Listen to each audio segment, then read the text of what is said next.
En 2025, l'IA est devenue un levier stratégique incontournable. Pour les PME, c'est à la fois le plus accessible et le plus puissant. Aujourd'hui, je vais te montrer la méthode que nous appliquons chez nos clients pour réussir cette transformation. À la fin de la vidéo, tu sauras exactement comment intégrer l'IA dans ton entreprise en 7 étapes simples, concrètes et efficaces. On va voir ensemble comment choisir les bons outils, comment choisir les bons cas d'usage, comment former les équipes, etc.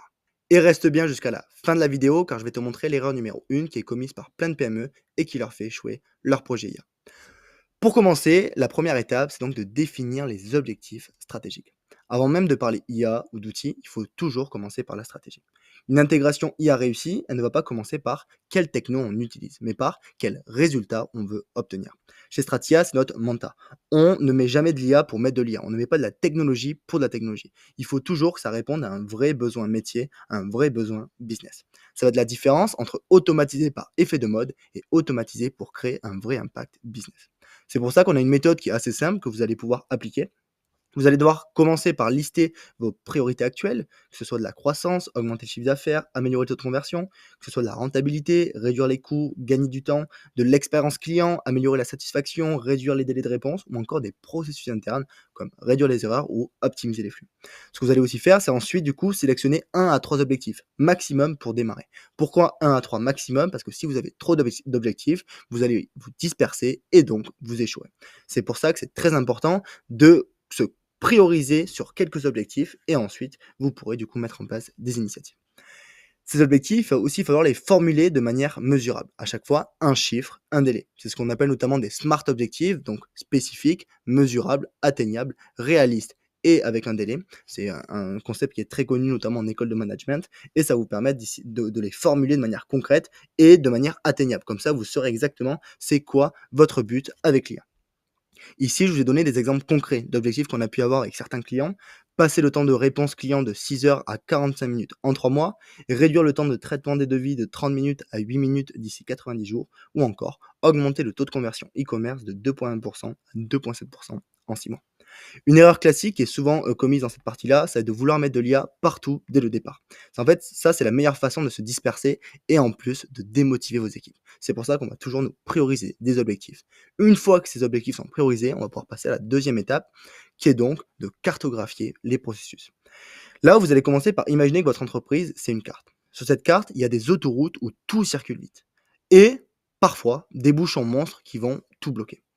Le rôle de cette étape, ça va être donc de repérer ces bouchons pour voir où l'IA va pouvoir libérer le trafic. Par exemple, dans le cas tout à l'heure de l'e-commerce, dans mes taux de conversion, si je veux l'optimiser, il va falloir que je regarde tout le processus client pour voir où à chaque fois je peux avoir des points de friction. Ici, je vous ai aussi mis une histoire qu'on a notamment une avec un client dans le BTP où en fait, on a commencé à observer une semaine de travail complète chez notre client et on a découvert un truc fou. Le directeur passait 1 heure par jour en fait à chercher des documents dans des dossiers partagés, alors qu'une simple automatisation IA pouvait retrouver n'importe quel fichier en quelques secondes. Ici, il y a plusieurs clés qu'il faut vraiment garder en tête pour réussir cette étape. Ça va être toujours d'observer avant de vouloir changer. Si vous voulez tout de suite passer à l'action, là, malheureusement, vous allez souvent vous tromper.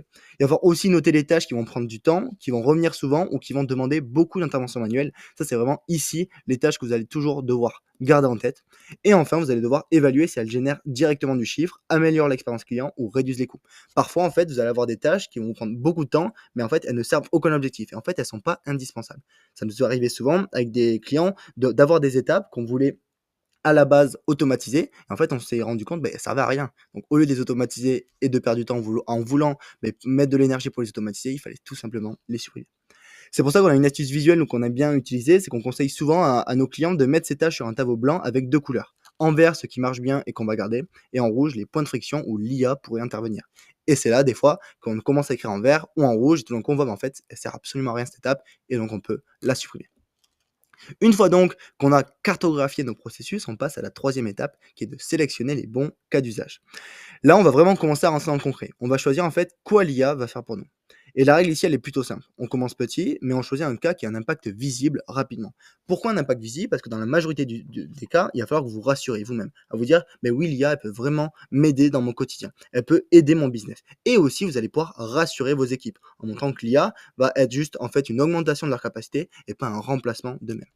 C'est pour ça qu'ici, je vous ai mis quelques exemples récurrents qu'on peut avoir nous chez nos clients. Donc ça peut être de l'automatisation sur de l'administratif, où l'IA va trier, classer et archiver automatiquement vos documents.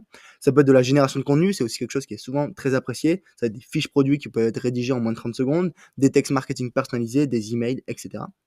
Ça peut être aussi sur de la prévision de vente. Ça, c'est souvent très intéressant, notamment dans l'industrie, où là, ça nous permet en fait d'anticiper la demande pour notamment optimiser les stocks. Ça va être aussi du support client avec un chatbot intelligent qui va répondre 24 heures sur 24, 7 jours sur 7 aux questions simples, ou encore de l'optimisation logistique avec des calculs d'itinéraire ou de la gestion d'entrepôt, ce qui va nous permettre d'être beaucoup plus efficace. Ici, si je dois vous donner quelques conseils, donc il va falloir toujours commencer par un projet pilote qui va cocher 3 cases.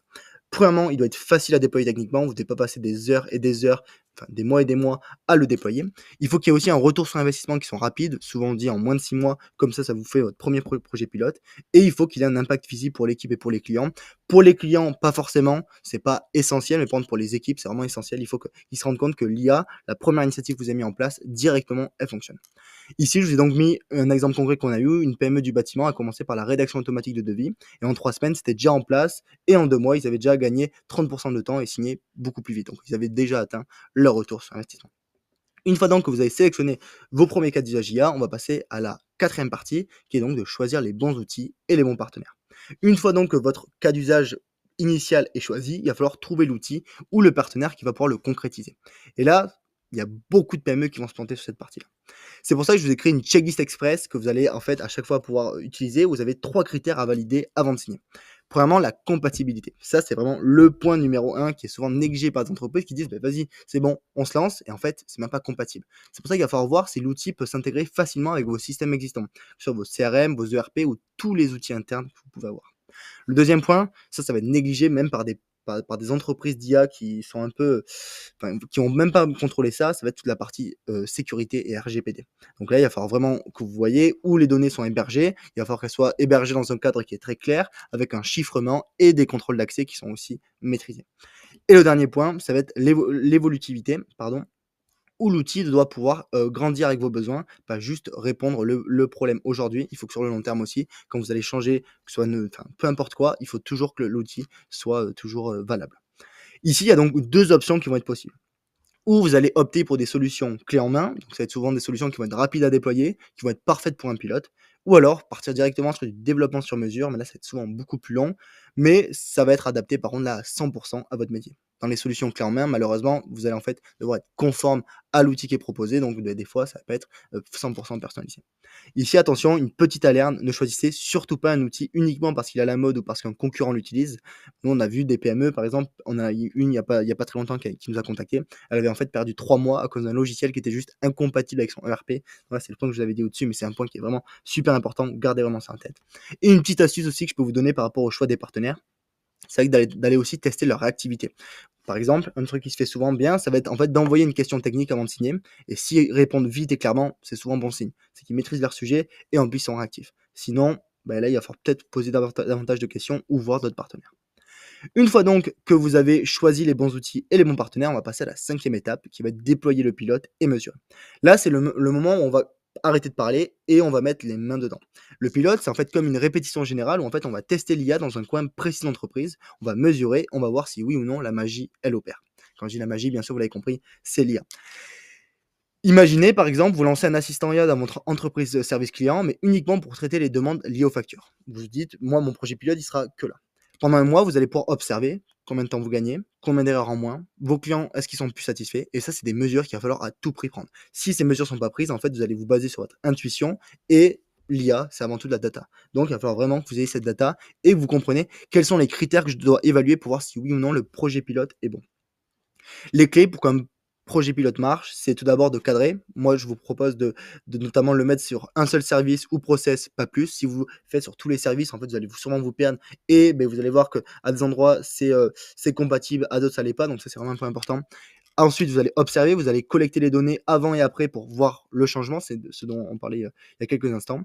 Et aussi, vous allez ajuster très vite. Si vous voyez qu'il y a des bugs, il faut vite les corriger ou améliorer les prompts si vous utilisez l'IA avant d'élargir.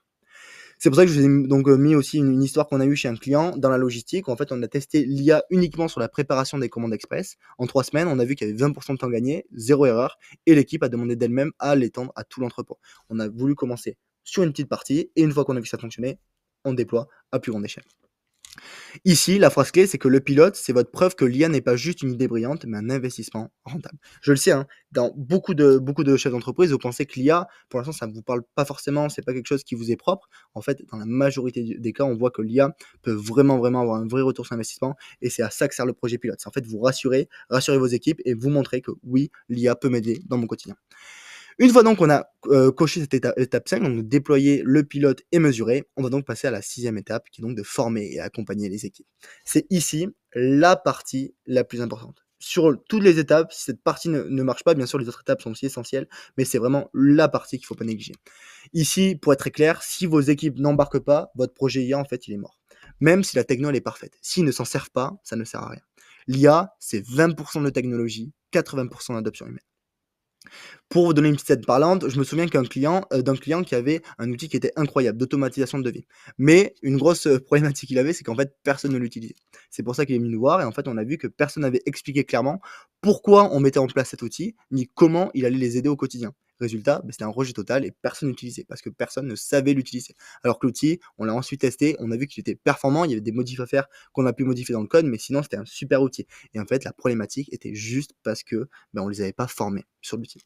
C'est pour ça qu'il y a 3 leviers essentiels pour réussir l'adoption. Donc, tout d'abord, vous allez leur expliquer le pourquoi, vous allez apporter du sens. Donc, ça peut être du gain de temps, de la réduction des erreurs, amélioration du service. Vous n'allez pas juste vous dire, tenez, maintenant vous utilisez l'IA. Non, on explique pourquoi aussi on utilise l'IA. Ensuite, la partie compétences, il va falloir former sur l'usage concret et sur les limites que va avoir cette IA en question.